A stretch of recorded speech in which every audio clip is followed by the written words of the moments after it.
Buenas noches, quien no lo saludé. Dios le bendiga. Y sí, realmente el testimonio ese, sabe que la palabra de Dios dice, y todo vuestro ser, espíritu, alma y cuerpo, sea guardado irreprensible para la venida de nuestro Dios. ¿Cuántos creen que Jesucristo está pronto en venir? Miren, hermano, no voy a hablar de esto esta noche, pero hay señales, ¿sí?, en la naturaleza, en el carácter de los hombres, hay señales en la iglesia, o sea, y las señales indican que Jesucristo está pronto en venir.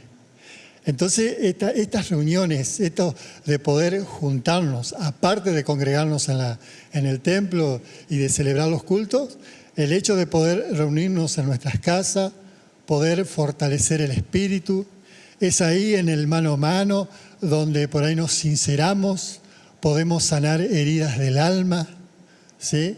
Y también que sea un momento para el cuerpo. ¿Por qué no una linda merienda o algo? Está bueno eso, fomentar la amistad.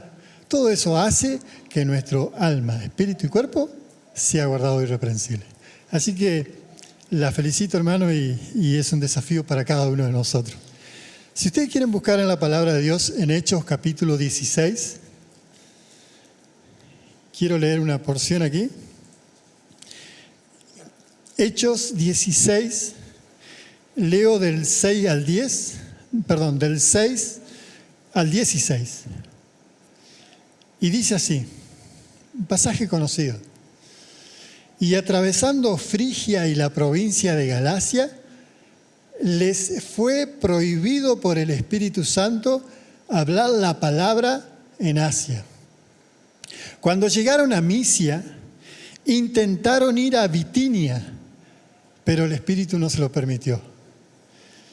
Y sigue diciendo, y pasando junto a Misia, descendieron a Troas. Y se le mostró a Pablo una visión de noche, un varón macedonio estaba en pie, rogándole y diciéndole, pasa a Macedonia y ayúdanos. Cuando vio la visión, enseguida procuramos partir para Macedonia, dando por cierto que Dios nos llamaba para que les anunciésemos el Evangelio. Y sigue el pasaje. Zarpando pues de Troas, vinimos con rumbo directo a Samocracia y al día siguiente a Neápolis y de allí a Filipos, que es la primera ciudad de la provincia de Macedonia y una colonia. Y estuvimos en aquella ciudad algunos días. Y un día de reposo salimos fuera de la puerta junto al río, donde solían hacerse la oración, y sentándonos hablábamos a las mujeres que se habían reunido. Entonces una mujer llamada Lidia, vendedora de púrpura de la ciudad de Tiatira, que adoraba a Dios, estaba oyendo, y el Señor abrió su corazón para que ella abrió su corazón de ella para que estuviese atenta a lo que Pablo decía. Y cuando fue bautizada y su familia, nos rogó diciendo, si habéis juzgado que yo sea fiel al Señor, entrad en mi casa y posad, y nos obligó a quedarnos. Y la historia sigue después que fueron encarcelados, toda la historia, ¿sí? Y sucede algo en la cárcel. Dice que mientras Pablo y el acompañante Silas cantaban y adoraban al Señor, los presos escuchaban. El carcelero me imagino que también se habrá estado ahí. Y pasó algo, dice que hubo un gran temblor. Pero lo que quiero leer, si ustedes pues lo quieren leer en su casa, dice así. Dice que despertando el carcelero cuando el temblor y viendo abiertas las puertas, versículo 27, de la cárcel, sacó la espada y se iba a matar pensando que los presos habían huido. Mas Pablo clamó a gran voz diciendo, no te hagas ningún mal, pues estamos aquí.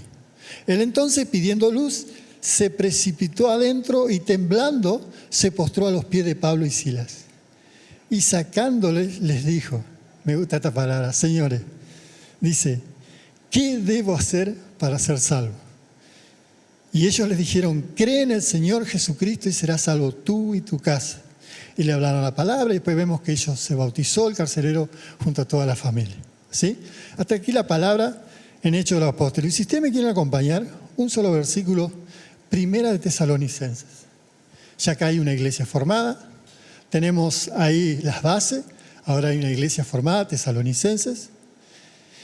Y Pablo en el versículo 13 del capítulo 2 dice así, Pablo le está hablando a la iglesia y le dice, por lo cual también nosotros, sin cesar, damos gracia a Dios de que cuando recibiste la palabra de Dios que oíste de nosotros, no la recibiste como palabra de hombres, sino, según es en verdad, la palabra de Dios, la cual actúa en vosotros los creyentes.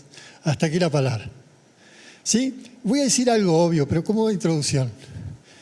¿Sí? Para que la palabra de Dios, como dice acá Pablo, la cual obran ustedes, y si podríamos ponerle un título a esta reflexión, podríamos decir la palabra de Dios que obra en el creyente. Y algo obvio, pero como introducción. Para que la palabra de Dios actúe, primero tiene que haber alguien que la transmita, que la exponga, que la cuente. Y tiene que estar el receptor, el que escucha la palabra. Porque la palabra de Dios dice que la fe viene por el oír y el oír por la palabra de Dios. Entonces, para que esto suceda, sí tiene que haber alguien que la exprese, que la transmita y el otro que la reciba, el receptor. Muchas veces, yo como que exponga la palabra, puede ser que en una circunstancia, a las apuradas, prepare un tema, no le consulte a Dios, lo haga por mi cuenta y me mande solo. Generalmente eso es palabra de hombre, no producen efecto, porque Dios nos la ordena. ¿Sí? Y saben que hay muchos que tienen un poder de oratoria tan bien. Y vos decís, wow, qué lindo que habla. La verdad está en lo cierto, pero es palabra de hombre. Esa palabra produce convencimiento.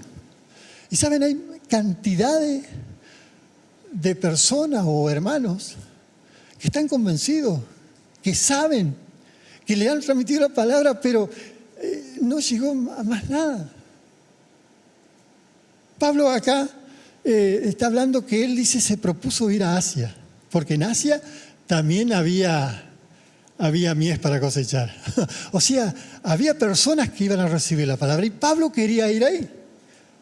Ahora, ¿qué hubiera pasado si Pablo realmente hubiera sido terco y hubiera dicho, no, yo voy a ir a Asia, porque en Asia la gente va a recibir la palabra de Dios, y hubiera desobedecido al Espíritu Santo, porque dice que el Espíritu se lo impedía? Seguramente ahí hubieran recibido palabras humanas, no hubiera sucedido posiblemente nada. O sea que la palabra de Dios, cuando realmente Dios la utiliza, te va a tocar. Va a haber algo que Dios va a hacer para que esa palabra transmita. Y les quiero contar un ejemplo cortito. En una oportunidad, ya hace 2 años, 2 años, 3, en Aranguren pasó un caso bastante triste. ¿Sí? 2 personas muy borrachas, no tan a la madrugada, de noche, ¿sí? Tuvieron una gresca y uno lo apuñaló al otro, un muchacho joven, y lo mató, porque la puñalada fue tan certera a su corazón que lo mató. El trasfondo de la familia, y nadie lo quería sepultar a este muchacho. Y la familia fueron a casa esa mañana a pedirme que si podía ir a tener en la sala, ellos dicen, bueno, su forma, ¿no? Si pueda tenerlo en misa, decía. Nosotros decimos un devocional. Pero ¿saben? Pasó algo. Un rato antes, cuando yo había quedado solo, mi esposa ya se había ido al colegio, ¿sí? Mi hijo mayor se había ido al trabajo, bueno, Joaquín estudia acá en Crespo, quedé solo. Y abro la Biblia y Dios me puso en mi corazón, la fe es la certeza de lo que se espera. Y yo dije, y busqué el pasaje que está en Hebreos, y llega uno de los hermanos de la víctima a pedirme esto. y le hablé de la fe.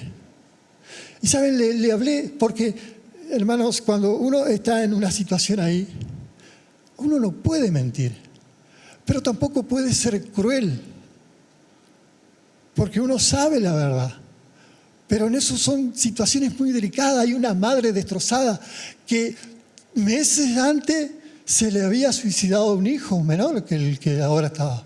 Entre el intervalo de las 2 muertes, su marido también había fallecido. O sea, una madre destrozada, esa madre sí que podría dar testimonio de lo que es el dolor. Aparte la situación que esa mujer ha vivido. Entonces le hablé de la fe.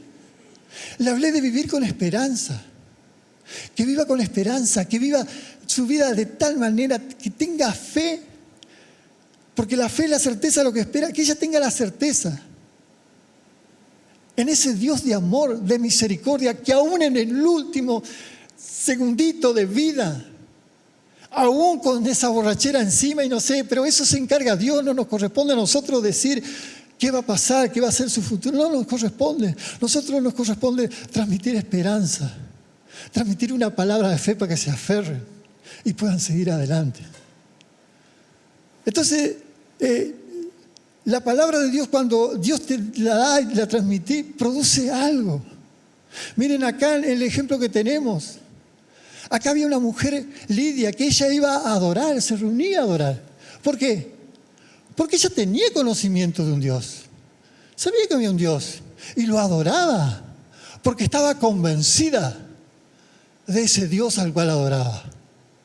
Pero esta mujer, por lo que yo interpreto y lo poco que sabemos, esa mujer solamente tenía conocimiento, convencimiento, pero en ella no se había producido todavía algo. Pero cuando dice que el Espíritu Santo abrió su corazón, ella recibió la palabra. Y sabemos lo que pasó después. Se bautizó. Eso significa que ella dio testimonio de lo que estaba pasando ahora, no solamente en su mente el conocimiento, lo que ella tenía, estaba dando testimonio de lo que había en su corazón. Cuando la palabra de Dios actúa, hermano, utiliza a los hermanos, utiliza a las personas, pero también se encarga de abrir el corazón. Siempre va a actuar Dios así. Aunque Dios no se limita solamente a esto, Dios lo puede hacer de distintas maneras. De distintas maneras. Miren, hermanos, a mí me habló Dios estando acostado. Mi señora dormía, yo no me podía dormir y ahí me habló el Espíritu Santo. Y tocó mi corazón, aunque yo ya sabía cómo era todo, pero ahí yo le entregué mi vida al Señor. Ahí en la cama acostado. Y después sí, ronqué a 4 manos. Pues estaba tranquilo, tenía paz. El Señor actúa de distintas maneras, pero cuando nos utiliza a nosotros, nos va a dar una palabra, nos va a inquietar, algo va a pasar que hasta que no hagamos lo que tenemos que hacer, lo que Dios nos manda, no nos va a dejar tranquilos. Pero Dios se va a encargar también de abrir el corazón. Porque la palabra de Dios actúa. Lo primero que hace la palabra de Dios cuando actúa, trae arrepentimiento. Trae arrepentimiento y las personas se arrepienten. Saben, hay cantidades de personas, aún dentro de las iglesias, que están convencidos, que saben, tienen conocimiento, no les precisas explicar nada, porque lo saben, pero aún así su corazón no ha cambiado, porque esa palabra de Dios todavía no produjo un arrepentimiento, porque a lo mejor se ha endurecido, no ha dejado que Dios actúe, no ha abierto su corazón y no ha dejado que el Espíritu Santo actúe. La palabra de Dios trae arrepentimiento. Por eso en Primera de Pedro, capítulo 1, lo busco rapidito, dijo uno y tardó 2 días. 1:23. Dice, siendo renacidos, no de simiente corruptible, sino de incorruptible, por la palabra de Dios que vive y permanece para siempre. Es la palabra de Dios la que produce el arrepentimiento, el renacer, esa nueva criatura que somos. Porque la palabra de Dios obró en nuestro corazón y hubo un cambio en nuestra vida. Lidia abrió su corazón, recibió la palabra, fue el Espíritu Santo que se encargó, recibió la palabra, y toda, dice, su casa fue bautizada. Y luego él sigue diciendo que fueron encarcelados por una situación, ¿sí? Y ahí dentro de la cárcel, ellos alababan, porque dice que Pablo y Silas alababan al Señor. Y todos escucharon, porque no lo habrán hecho en voz baja, habrá encantado. Y sucedió algo, y el carcelero, por eso que sucedió, tuvo miedo. Y cuando se dio cuenta, dice que le hablaron, que estaban ahí todos, dice que fue corriendo a los pies y le dijo, ¿qué debo hacer para ser salvo? Cree en Señor Jesucristo, serás salvo tú y tu casa. Y sucedió algo maravilloso, dice que el carcelero se bautizó, él y toda su familia, todos creyeron, porque el Espíritu Santo había actuado, había obrado primero, hizo una obra sorprendente, hizo algo en la naturaleza que conmovió a todos los que estaban. Más eso y la palabra que habían escuchado a través de las canciones de Pedro y la alabanza, produjo que el Espíritu Santo obre en la vida de esas personas y recibieran al Señor.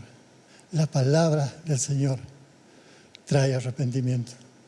Por eso nuestra oración cuando decimos, Señor, utilízame, Señor, dame una palabra y abrí el corazón a quien se la quiero llevar. Porque nosotros no vamos a convencer a nadie, hermanos. Es Dios que se encarga.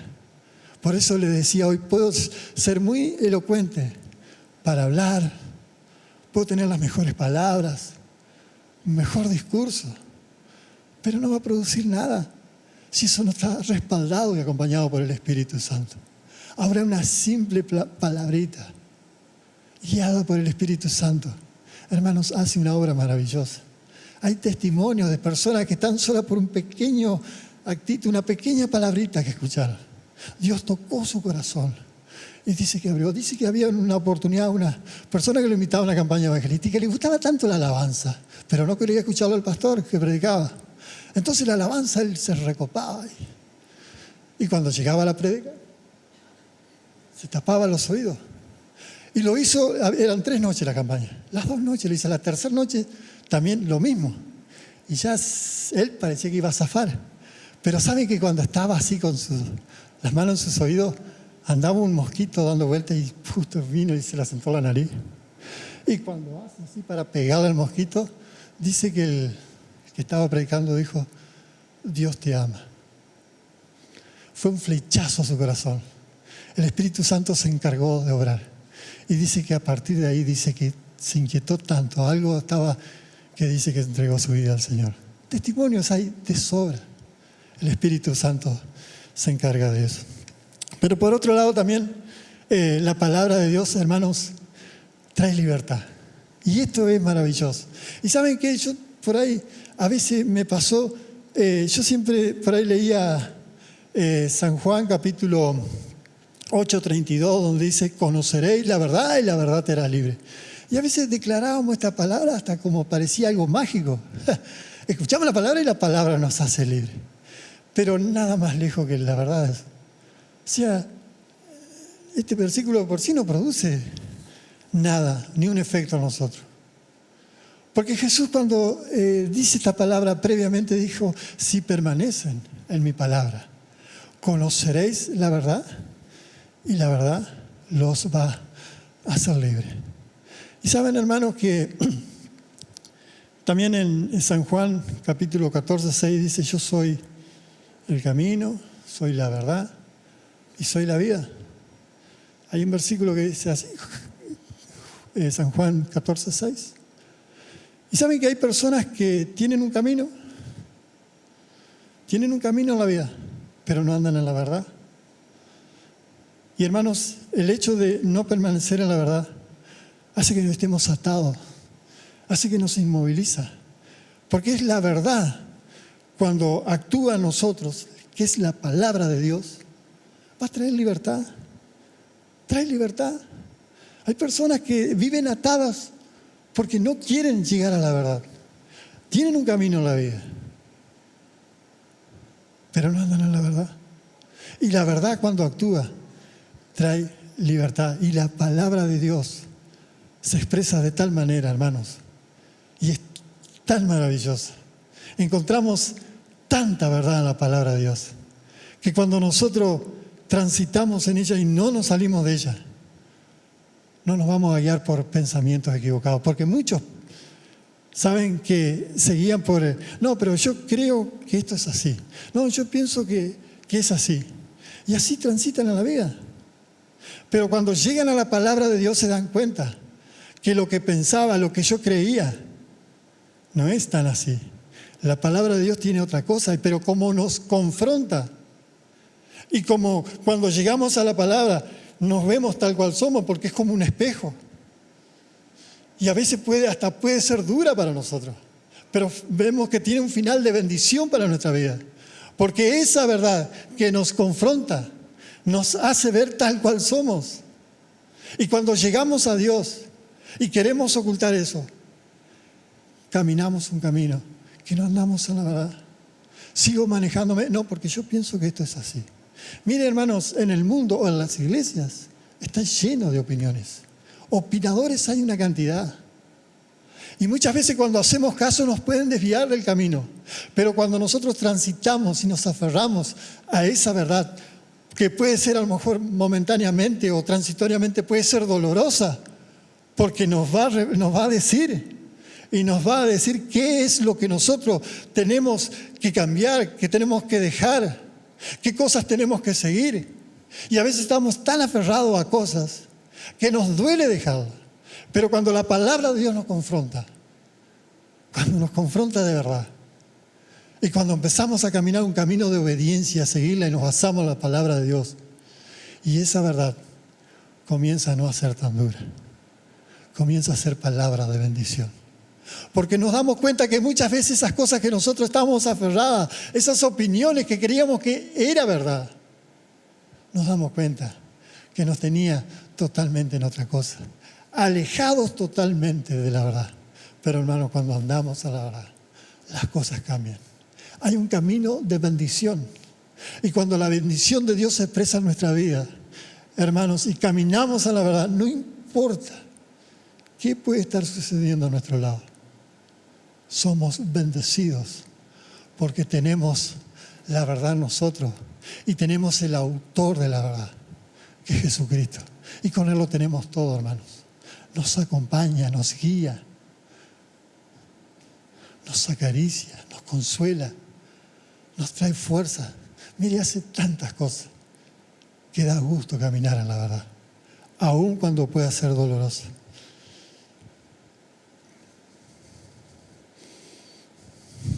Saben que hay otra cosa también que dentro de las...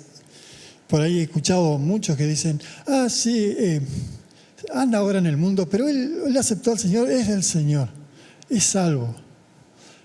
He escuchado mucho y he escuchado por ahí sí, y hablaba por ahí una mamá de sus hijos, sí, está en la iglesia, sí, pero aquel no quiere saber nada, pero ya sé que va a volver porque él es salvo, dice. Y yo me quedaba pensando en esto, ¿ves? Porque mire, Pablo cuando le escribe a la iglesia de Gálatas dice, estad pues firme en la libertad con que Cristo nos hizo libres y no estéis otra vez sujetos a yugo de esclavitud. Mire, a lo mejor por ahí usted tiene su opinión, lo que decía hoy yo mi opinión, pero yo me baso en la palabra de Dios y hermano, cuando abrimos nuestro corazón y hay una conversión genuina, hermanos, ya no hay más ganas de seguir el mismo camino que caminamos. Hay un cambio de vida tal. Y entonces yo creo que la salvación esa no se pierde, hermanos. Pero ¿qué pasa? Que muchas veces hay personas que no son genuinas. Y esto a lo mejor puede traer por ahí, algunos dicen, no, pero miren, hermanos, yo en estos años que me ha tocado, desde que estoy ahí en Aranguren, que con mi esposa nos empezamos a congregar cuando nos casamos hace 27 años, así que ha corrido bastante agua por abajo del puente. Y ya desde un principio, nuestro pastor Bernardo nos desafió a liderar ahí la congregación. Y al principio medio como a mí me daba cosa, pero si hay algo que valoro es la persistencia y la insistencia de Bernardo. Y nunca me voy a olvidar que fue en un velatorio de una abuelita que había fallecido. Y estaba yo ahí, y tenía el devocional ya en la sala. Y dice, bueno, nuestro hermano Fabián va a tener unas palabras.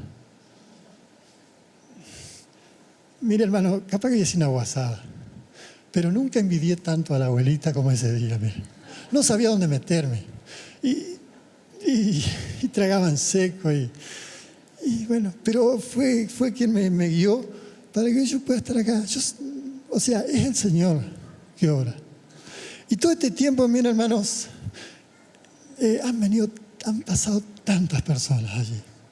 Y uno puede evaluar, ¿no? Muy para adentro, no para juzgar. Pero cuántas veces, por eso cuando los fariseos le decían, danos señales, porque ellos querían señales. Y la verdad que la verdadera conversión es cuando nos miramos para adentro y nos damos cuenta que sin Cristo estamos perdidos y que necesitamos ese Salvador.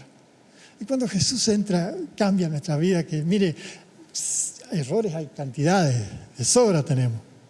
Al menos yo abuso de esa sobra, pero bueno, pero uno busca, el Señor está. Pero saben, muchas veces llegan personas con una situación de necesidad, y vienen y aceptan al Señor porque creen en ese Dios que lo va a prosperar, que lo va a ayudar. Y se olvidan de ese Dios salvador, es más, el Dios ayudador. Y por eso tienen un concepto de Dios, que Dios está allí para ayudarlos. Y creen que ellos son el centro y que todo gira alrededor de ellos y que Dios va a girar alrededor de ellos. Pero cuando conocemos la verdad, hermano, y realmente dejamos que Jesús entre en nuestro corazón y hace esa transformación, nos damos cuenta que el centro es Dios y que nosotros comenzamos a girar alrededor de Dios. Y con eso nos alcanza y nos sobra. Por eso, hermanos, por ahí hay un concepto y por ahí es peligroso por ahí decir eso. No, hermanos, la salvación no se pierde.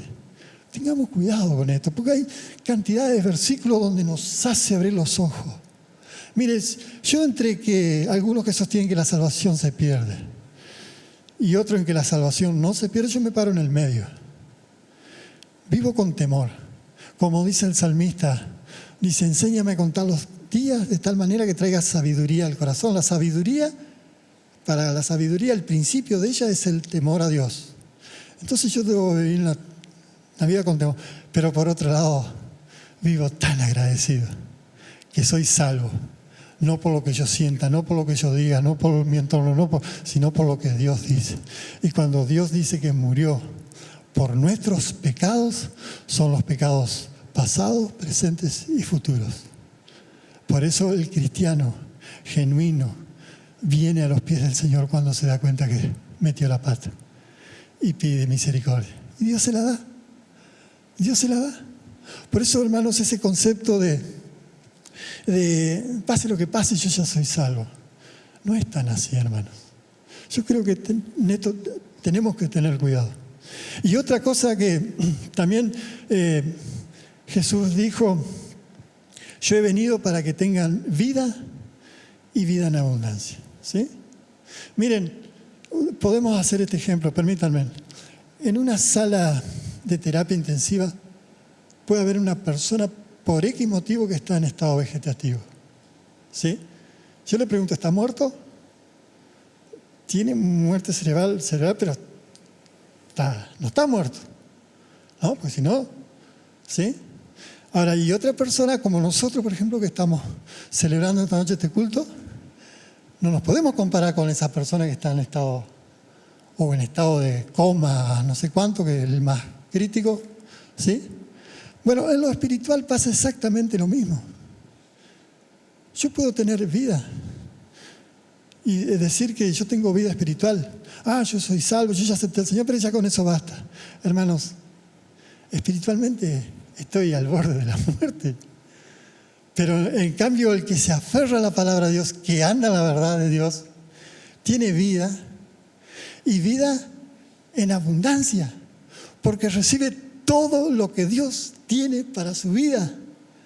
Hermanos, Y una vida plena del cristiano es vivir con esa vida en abundancia, donde recibe todo el gozo, toda la bendición de Dios. Pero aquel que vive su camino, aunque dice que es salvo, y vive su camino, hermanos, no recibe todas las bendiciones de Dios. No recibe todo ese gozo, porque su vida está alejada de Dios. Pero quienes se aferran a la verdad, esa verdad hace que reciba toda esa vida plena que Dios nos promete a través de la presencia y de la llenura de su Espíritu Santo. Saben que también la palabra de Dios, aparte de traernos libertad de todo esto, la palabra de Dios, hermanos, nos libera de la suciedad del pecado que cada día podemos ensuciarnos. Porque yo le dije hoy, somos seres perdonados, pero no perfectos. Vamos a un camino de la perfección. Pero mientras tanto, hay mucha tela para cortar. O sea, muchas cosas pasan. ¿Sí? Miren, hermano, la palabra de Dios nos ayuda cada día a liberarnos de esa suciedad del pecado. Yo voy a hacer una pregunta. ¿Quién hoy leyeron la palabra de Dios hoy de mañana? No la levanto yo para que usted no se sienta mal. ¿Alguien leyó la palabra de Dios hoy? ¿Se acuerda lo que leyó? No, dígame sí, no precisa sí. Veo algunos sí. Bueno, a ese que leyó hoy, que se acuerda, le pregunto. Lo que leyó el jueves pasado, ¿se acuerda? Ya dijeron que no. Y el mes pasado, ¿se acuerda lo que leyó un domingo, pero el mes pasado a la mañana? ¿No? Y el año pasado, el 2020, ¿se acordó lo que leyó? ¿No? ¿Para qué leer la palabra entonces? ¿Saben? La misma pregunta le dijo un discípulo a su maestro. Maestro, dice, ¿para qué tenemos que leer la palabra todos los días? Dice, yo ni me acuerdo lo que leí ayer. Y saben cómo este maestro era sabio y quería enseñarle a sus discípulos. ¿Cómo conoce la historia de esto?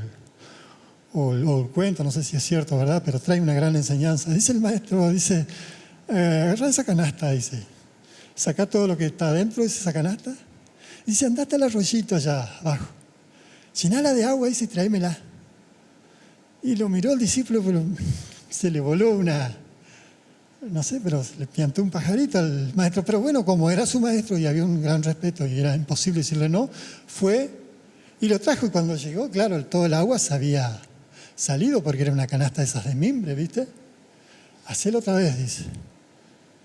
Y bueno, lo hizo otra vez. Se lo hizo hacer una cantidad de veces y era obediente el discípulo. Y todos los otros se miraban, decían, ¿qué onda? Y bueno, después de varias veces le dice el maestro, mirá la canasta, dice. Y la miró, y claro, tantas veces que corrió el agua, que la llenaba y el agua se iba escurriendo y salía, se iba limpiando la canasta. Y estaba limpia. Bueno, lo mismo pasa con nuestra vida, hermanos. Que usted hoy esté aquí, lo más probable es porque usted ha estado aferrado a la palabra de Dios. Porque la palabra de Dios nos ayuda cada día para ser mejores. Si yo hubiera dejado ya de hace un año leer la palabra de Dios, yo le puedo asegurar que yo hoy no estaría hablando acá. Con mis errores y todo eso. Pero cada mañana me levanto y abro la palabra de Dios. No enseguida. Cuando estoy en el momento solo, abro la palabra de Dios y comienzo a leerla. Y eso, hermanos, nos ayuda cada día para liberarnos de toda esa suciedad cotidiana que nos trae el pecado. Porque estamos en este mundo y Jesús no nos puso en una burbuja. No dijo, no te pido, papá, que los quites del mundo, sino que los guardes, ¿sí? En la palabra de Dios aferrados, hermanos, podemos tener ese éxito espiritual. Y hay tantas cosas para hablar de lo que la palabra de Dios trae a nuestra vida, pero quiero terminar con esto. La palabra de Dios también confronta nuestro carácter. Y quiero que vayamos al Evangelio de Mateo, capítulo 5, versículo 43 y 48.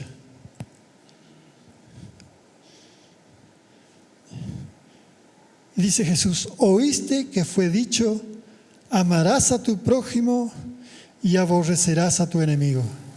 Pero yo os digo, amad a vuestros enemigos, bendecid a los que os maldicen, haced bien a los que os aborrecen y orad por los que os ultrajan y os persiguen. Dice el versículo que sigue, para que seáis hijos de vuestro Padre que está en los cielos, que hace salir su sol sobre buenos y malos, o sobre malos y buenos, y que hace llover sobre justos e injustos. Porque si amáis a los que os aman, ¿qué recompensa tenéis? ¿No hacen también así lo mismo los publicanos? Y si saludáis a vuestros hermanos solamente, ¿qué hacéis de más? ¿No hacen así también los gentiles? Y dice el 48, sed pues vosotros perfectos, como vuestro Padre que está en los cielos es perfecto. Y saben, este versículo 48 parece una utopía, no, pero imposible ser perfecto como un Padre que está en el cielo. No, es imposible. ¿Saben que Jesús trajo una gran enseñanza acá? Trajo una gran enseñanza, hermanos, porque todos tenemos nuestro carácter, ¿o no? ¿Conoce alguna persona con el carácter fuerte? ¿Conoce, no? ¿Y será que tiene carácter fuerte? Para mí ver que en realidad tiene un carácter débil. Porque saben que es todo lo contrario. La persona de carácter fuerte no es lo que nosotros pensamos, que por ahí decimos, pero qué carácter podrido que tiene este. No, no es eso. La persona con el carácter fuerte es aquella capaz de dominar sus sentimientos frente a lo que está atravesando o la circunstancia que está atravesando. Esas personas de carácter fuerte que rebalsan enseguida, que saltan y que te cantan las 40 y son débiles, porque sus emociones tienen una influencia sobre el tal que es débil hacia sus emociones, hermanos. Hermanos, emociones tenemos todo. Todos tenemos emociones. Pero Jesús nos está diciendo acá que no debemos dejar de dominarnos por ellas. Tenemos que vencer nuestras emociones y sobre todo aquellas que, para ser personas de carácter fuerte. Por eso Jesús dijo, pero yo os digo, le está enseñando, ustedes escucharon que amarás, ¿sí? Amarás, dice. ¿A quién? A todos aquellos que te hacen bien. Pero a tu enemigo, antes decían, no, lo odiarás, porque se trataba del pueblo de Israel que estaba en la tierra que poseía, donde habían pueblos paganos y donde, bueno, era otro contexto. Pero acá Jesús dijo, pero yo os digo, amad a vuestros enemigos. Hermanos, acá tenemos la oportunidad de ser iguales al Padre. Por eso, hermanos, yo creo que todos en la vida alguien nos ha lastimado en algún momento. Quizás de niño, de adolescente, o a lo mejor estás atravesando eso. Quizás no llega a ser tu enemigo, porque yo creo que los que estamos acá ninguno tenemos enemigos. Yo no creo. Pero sí tenemos personas difíciles de... ¿O no? ¿Sincerémonos o no? Mire, dentro de la congregación, ¿no le pasa que hay hermanos que da gusto ir y darles un abrazo y hay otro hermano que yo lo abrazo, dijo el chavo, me cuesta? Mire, hermanos, esas personas que nos hirieron, o esas personas que a lo mejor actualmente la cosa, ¿se anima a darle gracias a Dios por esas personas?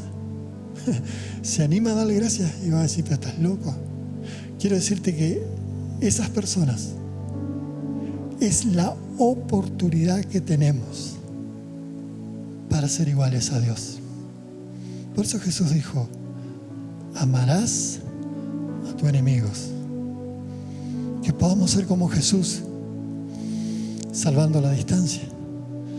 Que cuando lo bofetearon, le clavaron su corona de espina y estaba ahí en la cruz, pudo decir: Padre, perdónalo, no saben lo que hacen. ¿Saben que esas personas, a lo mejor difícil de digerir, que nos cuesta, a lo mejor un vecino complicado, a lo mejor, que nos hace la vida imposible, es la oportunidad de ser iguales a Dios? Miren, todos tenemos dentro un sol para abrigar, para calentar. Todos tenemos una lluvia para bendecir. ¿Qué tal a partir de hoy si nos comprometemos a poder dar ese sol, esa lluvia, ese abrigo, ese calor, ese afecto, esa bendición a aquellos que a lo mejor decimos no se lo merecen? Pero si Dios hace salir el sol sobre malos y buenos, y vemos que la lluvia, cuando llueve, bendice a los que se merecen, a los agradecidos, o a los que siempre le falta algún milímetro, que nunca están conformes. Dios hace llover sobre malos y buenos, sobre los que se merecen, no se los merecen. ¿Qué tal si a partir de hoy comenzamos a hacerlo? Miren, es posible. Yo creo que es posible ser perfecto como vuestro Padre que está en los cielos es perfecto, aún con mis imperfecciones. Y quiero darles este ejemplo. Miren, quienes han tenido la oportunidad de conocer el mar, para mí es una materia pendiente, pero me imagino es la inmensidad y es agua, y quienes han tenido la oportunidad de viajar en barco, me imagino, eso es agua hasta que se pierde la vista. Miren, si podíamos graficar a Dios, es ese océano inmenso, profundo hasta los abismos, que no sabemos la profundidad que tiene. Es tan inmenso. Dios es mucho más que el océano, pero vamos a graficarlo. Miren, yo puedo agarrar una pequeña cucharita, irme a la costa del mar, o si voy en un barco en el océano, agacharme y sacar una gotita de ese océano, y lo tengo en mi cucharita. Lo que tenemos en la cucharita es el océano. No, es simplemente una gotita de agua de ese océano. Así somos nosotros, hermanos. Dios es esa inmensidad, pero nosotros podemos ser esa gotita de océano en una cucharita. Yo le pregunto, químicamente, la composición del agua del océano y del agua de esa cucharita, ¿es igual? ¿Es la misma o no? Miren, nunca vamos a ser como Dios, jamás. Y menos mal que es así, jamás. Cuando Jesús está diciendo, para que ustedes sean perfectos como vuestro Padre que está en los cielos es perfecto, significa que yo en esencia quiero ser como Dios. Dios es amor, yo tengo amor también para dar. Dios hace salir el sol sobre justos y malos, yo también quiero tener ese amor, y se lo voy a expresar, se lo voy a dar a aquellos que se lo merecen, y los que no se lo merecen también se lo voy a dar, porque yo quiero ser igual a Dios. No soy Dios, pero en esencia yo quiero ser como Dios. Dios es amor, Dios es misericordia, Dios es paz, Dios es serenidad. Yo también quiero serlo. Y hermanos, es posible, es posible. Es cuestión de empezarlo a poner en práctica y comenzar a expresar lo que nosotros queremos ser a través de las oportunidades que la vida nos da y cada día tenemos, en el trabajo, en nuestro hogar, en donde sea, en el campo, en la ciudad, donde sea, en el colectivo, en el taxi, póngale los ejemplos que quiera.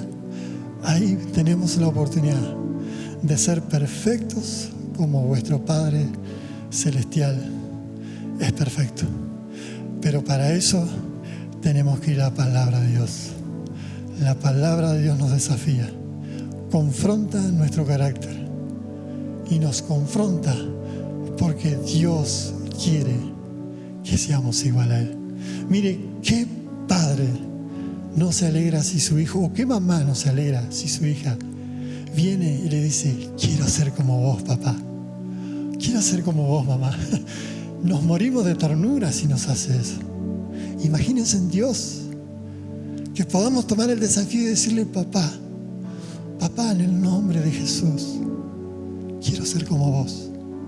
Si vos tenés un sol para todos, yo también quiero tenerlo. Hermanos, que ese sea el desafío de poder practicar el verdadero amor de Dios.